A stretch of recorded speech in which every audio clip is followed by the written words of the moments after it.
Hello students, my name is Divya Soni and for the very first time I am creating my YouTube channel. It is for class 10 CBSE physics, है ना। चलिए बिना time waste करे we will start our first chapter. देखो, it is physics and which one is it is for class 10th and which one is our chapter? Our chapter is 10th number पे chapter होगा NCERT book में, that is light, reflection and refraction. Okay, नाम तो सभी को पता है, सबने देखा भी होगा। चलिए will start from the light, है ना। लाइट स्टार्ट करने से बच्चों पहले ये जरूरी है कि आप क्या जानो, एनर्जी के कंसेप्ट को समझो, है ना। सी एनर्जी क्या होती है, क्लास 9th में पढ़ा होगा। इट इज द एबिलिटी, इसे एक्सप्लेन करते हैं, पहले ये देखो अभी definition. It is the ability और capacity of doing work that is called the energy, है ना। अब देखो, अगर लाइक मैं एनर्जी की बात करती हूँ तो क्या है, कोई भी काम करने के लिए हमें कुछ ताकत या कुछ क्षमता चाहिए रहती है, that is called the energy. उसी को क्या बोलते हैं, एनर्जी। लाइक आपने अगर अभी केमिस्ट्री का फर्स्ट चैप्टर पढ़ा हो क्लास 10th के साइंस का, तो वहां पढ़ा था हमने that there is a respiration is what, it is the exothermic process. Respiration क्या होती है, कि एक्सोथर्मिक प्रोसेस होती है। उस एक्सोथर्मिक प्रोसेस में क्या होता है, वहां पे क्या होता है, इधर देखो, लाइक हम खाना लेते तो खाने में क्या है, ग्लूकोज रहते, कार्ब्स रहते, प्रोटीन्स, विटामिन एंड एक्सेट्रा। तो वहां पे क्या होता है, C6H12O6, है ना। This glucose will combine with what, combine with the oxygen that is present in our blood. वो जिसमें किसमें प्रेजेंट रहती है, हमारी ब्लड में प्रेजेंट रहती है। और ये कंबाइन होकर हमें क्या देता है, this will give CO2 plus H2O plus energy. तो ये CO2 तो हम लोग क्या कर देते, this we will expel from our body, ये हम अपनी बॉडी से बाहर निकाल लेते। H2O that is the water which is present in the form of plasma, हमारी बॉडी में रहता है। और ये एनर्जी क्या होती है, जिसके कारण हम क्या कर पाते, काम कर पाते। अब यहाँ पे समझिए, अगर आपने 2-3 दिन से खाना नहीं खाया है तो आपको क्या लगेगी, वीकनेस लगने लगेगी, आप लूज फील करने लगेंगे। ओके, तो किसी भी काम को करने के लिए जो भी एबिलिटी या कैपेसिटी रहती, क्षमता रहती है, वो क्या कहलाती है, एनर्जी। अब एनर्जी के बेसिक से कितने फॉर्म है, एनर्जी के बेसिक कितने फॉर्म होते हैं, 3 फॉर्म की, है ना। बेसिक वैसे तो काफी सारी एनर्जी होती है, 9th में पढ़ा होगा, like it is kinetic energy, potential energy. Like आपने 9th क्लास में पढ़ा होगा काइनेटिक एनर्जी, पोटेंशियल एनर्जी, है ना। तो अब यहाँ पे बेसिक समझो, बेसिक कितनी होती है, एक होती है लाइट, एक होती है साउंड और दूसरी कौन सी होती है, हीट। ठीक है, this are the basic forms of energy. Heat, sound and light are the form of energy. अब यहीं पे अपना वर्ड आया light, which is our first word of this chapter, that is light. Now we will discuss about the light. See light क्या है, हमने देखा कि एनर्जी का फॉर्म क्या है, एनर्जी इज दिस, और इसका फॉर्म क्या है, कितने टाइप की, तो light is the form of energy. तो what is light, it is a form of energy, form of energy. ये किसका फॉर्म है, एनर्जी का ही फॉर्म है, ठीक है। जिसके कारण ये लाइट क्या करती है, which gives A power and ability, या पावर ही रखो, and which gives A power of vision, जो कि हमें क्या करती है, विजन। सी विजन मीन्स क्या होता है, देखना। ओके, तो जिसके कारण, लाइट के कारण हम क्या कर पाते हैं, जो भी हमारे आसपास ऑब्जेक्ट है, हम दुनिया को इजीली देख पाते हैं, है ना। अगर मैं आपसे कहूँ, आप लोग लाइक हम घर में अगर लाइट चली जाएगी तो क्या आप ऑब्जेक्ट्स को, suppose you are sitting in a dark room, आप एक अंधेरे कमरे में बैठे हो और सडनली जहाँ पे एक विंडो भी नहीं है, ना ही वेंटिलेशन है ना, पूरा अंधेरा कमरा है, तो क्या वहां आप ऑब्जेक्ट्स को आइडेंटिफाई कर पाओगे, नहीं, आप इधर उधर टकराते फिरोगे, है ना। तो दैट इज लाइक दैट। क्यों टकराते फिरेंगे, क्योंकि हम ऑब्जेक्ट्स को आइडेंटिफाई नहीं कर पा रहे, हम देख नहीं पा रहे। अगर हम देख क्यों नहीं पा रहे, क्योंकि वहां पे क्या है, लाइट नहीं है। तो आई थिंक लाइट सभी को क्लियर होगा। What I will repeat again, it is a form of energy which gives a power, और we can say that which gives a power and ability of vision, जो कि हमें देखने के लिए क्या करती है, रिक्वायर होती है। ओके, चलिए अब हम लोग किसकी बात करते हैं, फिनोमिनन्स की बात करते हैं। आई थिंक फिनोमिनन्स से पहले ये डिस्कस करना जरूरी है कि मीडियम क्या होता है। देखो medium, light is what, light is a wave. Light क्या है, एक लाइट वेव, जो आप आगे इन क्लास 11th नहीं 12th में पढ़ना है ना, इलेक्ट्रोमैग्नेटिक वेव्स में। तो light is what, it is, जैसे हमने पढ़ा था ना 9th क्लास में, लाइक 9th क्लास में आपने पढ़ा होगा साउंड वेव, तो same as it is light are wave. तो आइदर फॉर द, समझना यहाँ पे, either for the light wave और फॉर द साउंड वेव, ये जिससे भी जाएगी, जिससे भी पास ऑन होगी, उसे क्या बोला जाता है, that is called the medium. अब मीडियम बहुत सारे तरह के हो सकते हैं। The mediums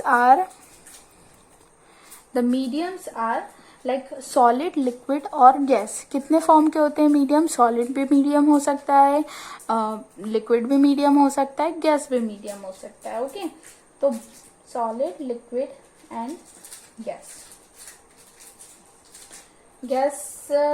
solid, liquid and gas, these are the mediums, okay, not gases, gas we can consider it।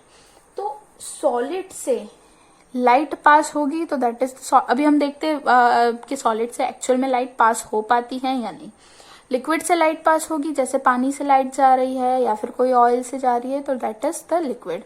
Gas में कुछ भी हो सकता है, गैस में हमारी ये air itself is called gas. इसके बाद कोई और दूसरी गैसेस ले लो, लाइक नाइट्रोजन ले लिया, ऑक्सीजन ले लिया, है ना। वैसे तो पार्टिकल्स इनके अवेलेबल ही है गैसेस में, तो that is also the medium. तो समझ में आया, मीडियम इज व्हाट, जिससे भी हमारी लाइट वेव पास होगी या साउंड वेव पास होगी, that are considered as medium. What is solid, solid will be in a solid form, ठीक है। अब चलिए देखते हैं सॉलिड में। देखो एक बेस्ट, क्या सॉलिड से लाइट पास हो सकती है, this is the question, yes और नो, सोच के बताइए थोड़ा सा।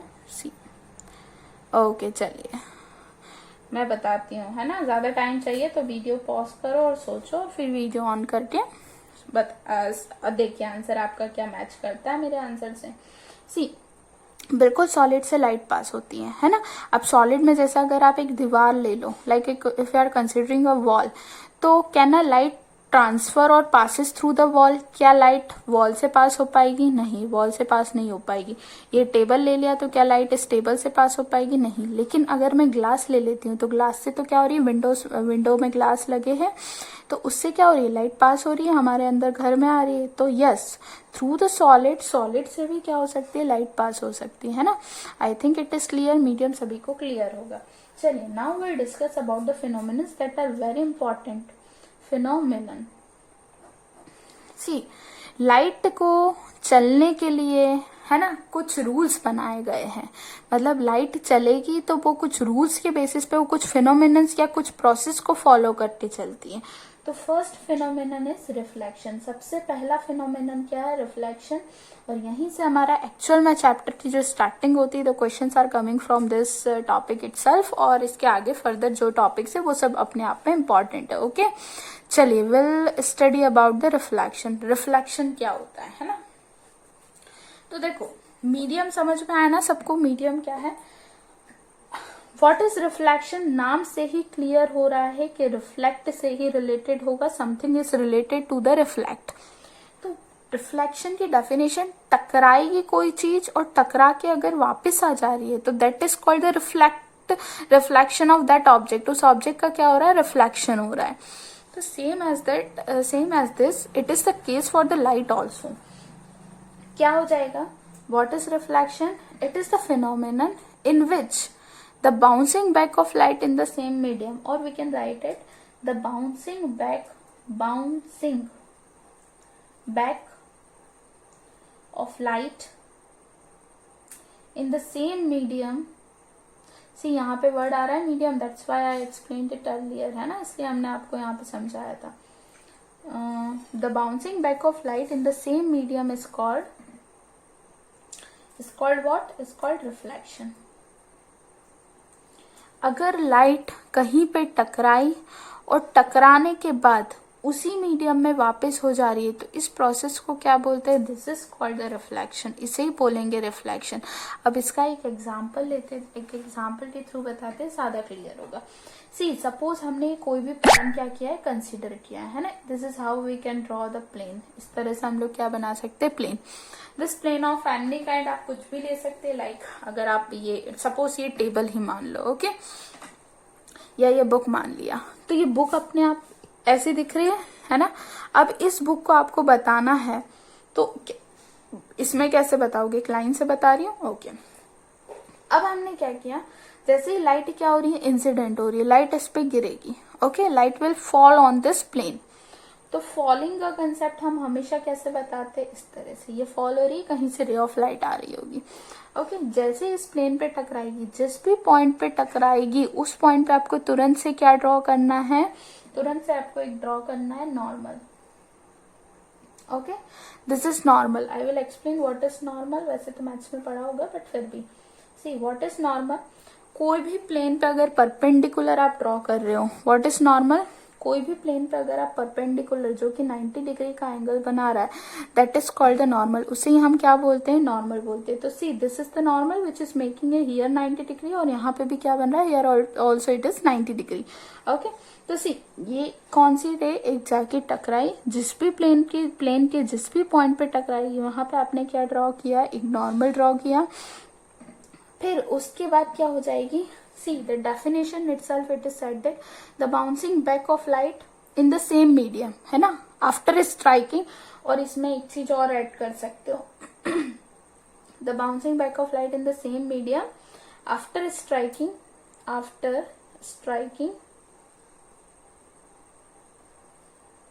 on a surface।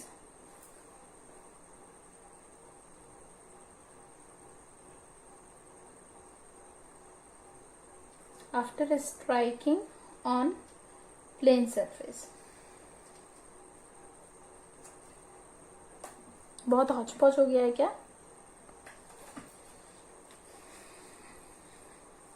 See, the bouncing back of light in the same medium after striking on a plane surface is called reflection। इसे हम क्या बोलेंगे, reflection, है ना। Don't be confused here, I will provide it the notes of it. मैं इसके notes दे दूंगी आपको, नीचे डिस्क्रिप्शन बॉक्स में मिल जाएंगे लिंक में। ओके, चलिए अभी समझिए। The motto is to be understand, समझ में आना चाहिए। लाइक इट इज 90 डिग्री, ये कितना है, 90 डिग्री है, यहाँ पे भी कितना है, 90 डिग्री है। This is what, it is the incident रे, है ना। अब ये बताते हैं, तो देखो सेम मीडियम का बोला है, एक रे इंसिडेंट हुई, जैसे ही इंसिडेंट हुई इस प्लेन पे हमने क्या ड्रॉ किया, विल ड्रॉ नॉर्मल। नाउ अब क्या हो जाएगी, रिफ्लेक्ट हो जाएगी। अगर हवा से, suppose this is the air, यहाँ पे क्या है, एयर है, तो एयर से गई, एयर प्लेन पे टकराई, टकराने के बाद एयर में ही क्या हो गई, रिफ्लेक्ट हो गई, एयर में ही क्या हो गई, रिफ्लेक्ट हो गई। ओके, तो दिस रे इज कॉल्ड, जो रे देखो इसको इस तरह से समझो, लाइक ये प्लेन है। Okay, this is the plane. See light यहाँ से आ रही होगी कहीं से, ये आई लाइट, जैसे इस पॉइंट पे टकराई, ये प्लेन दिख गया, ऐसे प्लेन पे टकराई, यहाँ पे टकराने पे, this all are the imaginary concept. Okay, see टकराने के बाद हमने यहाँ पे क्या ड्रॉ किया, एक normal. The normal should be like this, normal ये ऐसा हो गया, ये नॉर्मल। अब इसके बाद क्या होगा, ठीक है, अब इनने बोला है कि the bouncing back of light in the same medium, मतलब ये हवा से आ रही थी ये वाली लाइट, ये नॉर्मल ड्रॉ किया, और ये क्या हो जाएगी, इस तरह से। तो ये दिस वन इज द, ये आई है और ये क्या हुई है, गई है। तो this is what, it is the incident रे। ये कौन सी रे, जो रे क्या हो रही, इंसिडेंट हो रही है ना, किसी प्लेन पे गिर रही है, तो इस रे का नाम क्या हो जाएगा, दिस रे is known as incident ray. जो इस पे टकराई, टकराने के बाद वापस जाएगी, इस रे को हम क्या बोलेंगे, reflected ray, reflected ray. And what it is, this one is, ये क्या हो जाएगा, लाइक मैं नीचे नहीं ऊपर ही लिखती हूँ, that is more better, it is normal. आया समझ में सभी को, आई थिंक क्लियर होगी चीजें। सी प्लेन है ना, plane is of any kind, that may be glass, और आपका कुछ भी चेयर टेबल कुछ भी हो सकता है ना, जिसपे भी लाइट फॉल हो रही है। This all is the consideration कि आपको समझते चलना है इमेजिनेशन के बेसिस पे, ठीक है। तो व्हाट इज रिफ्लेक्शन, एक लाइट का ही फिनोमेनन है, वैसे लाइट के दो फिनोमेनन हमें पढ़ने, एक रिफ्लेक्शन होता है, दूसरा क्या होता है, रिफ्रैक्शन। तो the bouncing back of light in the same medium after striking from a plane, है ना, after striking from a plane या after striking on a plane surface is called reflection. Normal पर क्या होता है, ये आ गया सबको समझ में, this is what, this is the plane, ये कौन सी रे हो जाएगी, इंसिडेंट रे। ये हो जाएगा नॉर्मल जो कि 90 डिग्री का एंगल बनाएगा। ये हो जाएगी हमारी रिफ्लेक्टेड रे। यहाँ तक सभी को क्लियर होगा। अब देखो यहाँ पे कुछ चीजें बनती है। जो नॉर्मल और इंसिडेंट के बीच में एंगल बनता है ना आई, उसको हम क्या बोलते हैं, आई। और व्हाट इज आई मैं एक्सप्लेन करती हूँ अभी। और जो नॉर्मल और रिफ्लेक्टेड रे के बीच में बनता है that is R, that is R. See what is I, I is the angle of incidence. I क्या होगा, एंगल ऑफ इंसिडेंस होगा। और आर क्या होगा, R is the angle of reflection, angle of reflection. ध्यान रखना ये रिफ्लेक्शन है, इसी चैप्टर में आगे हमें पढ़ना है। एक होता है एंगल ऑफ रिफ्रैक्शन। जब हम रिफ्रैक्शन का फिनोमेनन पढ़ेंगे वहां पे क्या यूज करेंगे, एंगल ऑफ रिफ्रैक्शन। तो अगर आपसे कोई पूछे that define the angle of incidence, angle of incidence को क्या करके बताओ, डिफाइन करके बताओ, तो आप क्या बोलोगे दैट मैम और sir it is the angle between the incident ray and the normal. जो इंसिडेंट रे और नॉर्मल के बीच में जो एंगल बनता है, फिर से रिपीट करती हूँ, the angle between the incident ray and normal, है ना, this is the angle between what, this and this is called angle of incidence. Now we'll talk about what, angle of reflection. What is angle of reflection? See, it is the angle, दिख रहा है किसके between में, it is the angle between the normal and reflected ray. This angle is known as angle of reflection. यहाँ तक सभी को clear होगा। हर चीज अपने रूल्स और सेटअप्स के अकॉर्डिंग चलती है। तो जो रिफ्लेक्शन है वो किसका फिनोमिनन हो गया, लाइट का फिनोमिनन हो गया। एक और पढ़ना है रिफ्रैक्शन। रिफ्लेक्शन है फिनोमिनन किसका, लाइट का। अब रिफ्लेक्शन ये जो हो रहा है तो ये भी अपने आप में क्या रखता है, कुछ रूल्स रखता है। इसके भी क्या होंगे, कुछ रूल्स होंगे। तो see, we will study now about the rules of what, reflection. या we can say that not rules, हम laws भी बोल सकते हैं। rules of, I think उस पेज पे लिखना ज्यादा बेटर रहेगा, है ना। चलिए टेक द स्क्रीनशॉट, अगर लग रहा है तो स्क्रीनशॉट ले लीजिए, अदर वैसे हम नोट्स भी प्रोवाइड करेंगे। ओके, ले लिया होगा। Now I am changing my page. Now we'll study about what, laws of reflection, laws of reflection। और एक और इसी को बोल सकते हैं लाइक रूल्स ऑफ रिफ्लेक्शन, कि ये भैया हो रहा है, रिफ्लेक्शन हो रहा है तो व्हाट आर देयर रूल्स, मतलब वो किसके अकॉर्डिंग हो रहा है, कि मन से कुछ भी कर देंगे, है ना। That is not like that. See the first rule says that, first rule क्या बताता है, फर्स्ट रूल ये बताता है, ऐसे रख ले क्या, now it is okay. See, the first rule क्या बताता है, the it is always, मतलब इसके अकॉर्डिंग ही चीजें होगी। Okay, first rule is that the angle of incidence, the angle of incidence is always equal to angle of reflection। हमेशा क्या होगा, इस पे क्वेश्चंस भी बनते हैं। ओके, किस तरह से बनते हैं हम लोग अभी देखते हैं। देखो क्या होगा, क्या जो एंगल ऑफ इंसिडेंस, यहाँ भी देखते जाना। Okay, see angle of incidence है वो हमेशा किसके इक्वल होगा, एंगल ऑफ रिफ्लेक्शन के इक्वल होगा। सपोज क्वेश्चन में दे दिया था angle of incidence is 30 degree, तो हमें पता है by the first rule of laws of reflection angle of reflection is also the 30 degree. अगर ये 60 एंगल ऑफ रिफ्लेक्शन 60 दे दिया तो एंगल ऑफ इंसिडेंस भी क्या हो जाएगा, 60 डिग्री हो जाएगा। समझ में आया सभी को, है ना।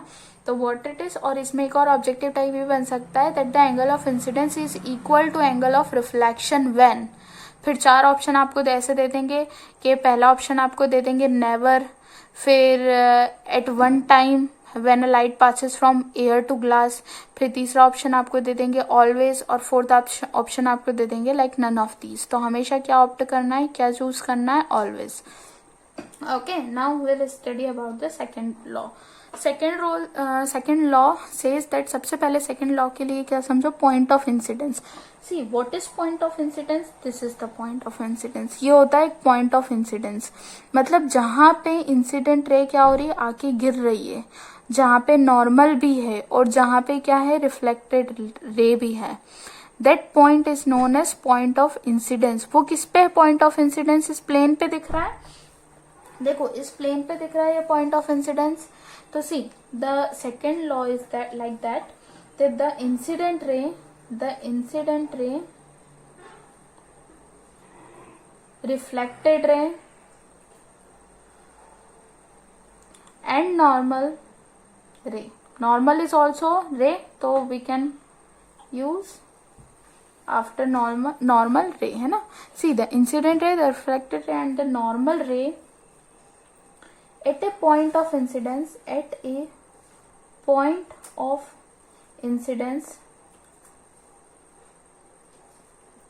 all lie on the same plane। Incident ray, normal रे और रिफ्लेक्टेड रे, ये तीनों किस पे? पॉइंट ऑफ इंसिडेंस पे। ये तीनों किस पे लाई कर रही है? एक ही प्लेन पे लाई कर रही है ना। अगर आपने बुक ली है तो बुक पे ही लाई करेगी। अगर आपने हवा like you are choosing this table, अगर आपने टेबल लिया है तो टेबल पे ही लाई करेगी, है ना।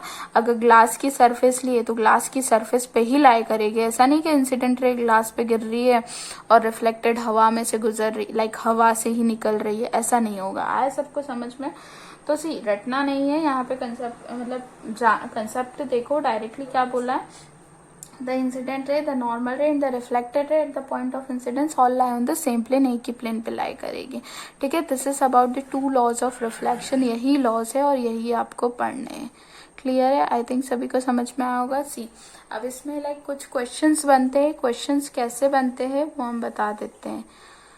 सी एक क्वेश्चन तो अभी यहाँ पे बताया कि लाइक एंगल ऑफ इंसिडेंस 30 का दे रखा है, एंगल ऑफ रिफ्लेक्शन पूछ लेंगे, एंगल ऑफ रिफ्लेक्शन दे रखा है, एंगल ऑफ इंसिडेंस पूछ लेंगे। Okay, now the next question, एक और वो ऑलवेज वाला बता दिया। एक और क्वेश्चन देखो, इतने टॉपिक में आज जितना बड़ा उसके बेस पे। The question is like that if A ray of light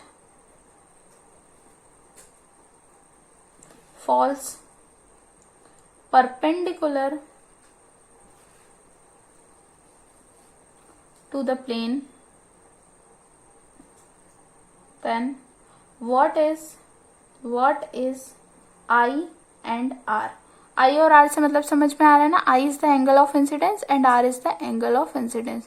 थोड़ा सा सोचिए, सोच के जवाब दो कमेंट सेक्शन में, वैसे तो बता दोगे। सी यहाँ पे देखो एंगल ऑफ इंसिडेंस और एंगल ऑफ रिफ्लेक्शन हमें क्या करना है, बताना है। मैं थोड़ा सा ऐसे रखती हूँ। सी एंगल ऑफ इंसिडेंस और एंगल ऑफ रिफ्लेक्शन हमें बताना है। कब बताना है? जब भी रे ऑफ लाइट कैसे गिरे, परपेंडिकुलर गिरे किसी सरफेस पे। तो हम देखो यहाँ पे बनाते हैं। सबसे पहले suppose this is the plane, ये आपका एक प्लेन हो गया। ओके, नाउ द प्लेन पे ये एक नॉर्मल है। तो हमने सबसे पहले नॉर्मल ना ड्रॉ करने से पहले हम क्या करेंगे, लाइट को फॉल कराएंगे। यहाँ पे भी आप जो बनाते हैं सबसे पहले लाइट फॉल होगी, फिर नॉर्मल ड्रॉ होगा, फिर रिफ्लेक्ट होगी। तो सी क्या बोला है, रे ऑफ लाइट अगर परपेंडिकुलर गिर रही है तो ये परपेंडिकुलर है। इस परपेंडिकुलर पे गिरने पे जैसे ही परपेंडिकुलर गिरेगी, हमें पता है कि नॉर्मल भी कैसा गिरता है। ये यहाँ पे नहीं चाहिए लाइट, सिर्फ आई थिंक इसको बेटर है यहाँ पे ड्रॉ करते हैं। सी ये रे ऑफ लाइट कैसी आई, परपेंडिकुलर गिरी, ठीक है। परपेंडिकुलर गिरने के बाद इस पॉइंट पे हम क्या ड्रॉ करते हैं, नॉर्मल ड्रॉ करते हैं। और नॉर्मल भी कैसा रहेगा, ऐसा ही रहेगा क्या, इसके ऊपर बिल्कुल रहेगा, ठीक है। Normal should be also like that. तो जो भी रे ऑफ लाइट ऐसे गिरेगी वो कैसी चली जाएगी, टकरा के वापस कहाँ चली जाएगी, उसी डायरेक्शन में बैक हो जाएगी। अब यहाँ पे देखना, लाइक इंसिडेंट रे भी यहीं पे है, नॉर्मल भी इसी के ऊपर है और रिफ्लेक्टेड रे भी कहाँ है, इसी के ऊपर है। तो it means what you are saying that the ma'am angle of incidence is the angle between incident ray and normal.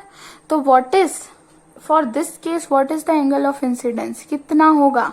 क्या यहाँ पे अगर दो रे ऑफ लाइट एक दूसरे के ऊपर अगर इस तरह से गिर रही है तो क्या इनके बीच में कोई एंगल सेटअप हो रहा है, नहीं, एंगल इज 0। तो कितना होगा इसका answer, this will be 0। That I is also equals to 0 and R is also equals to 0। Okay, this is like that. समझ में आया सभी को। देखो एंगल कब ड्रॉ होता है, जब भी क्या हो, कुछ ऐसा इस तरह का बने, लाइक ये ऐसा बन जाए या कुछ ऐसा। लेकिन अगर दो रे ऑफ लाइट कोइंसिडेंस करे, एक के ऊपर कोइंसिडेंस मतलब होता है एक के ऊपर एक गिरना, तो अगर एक के ऊपर एक होगी तो फिर क्या होगा, तो फिर the angle will be zero itself. Okay, I hope इतना सभी को क्लियर होगा।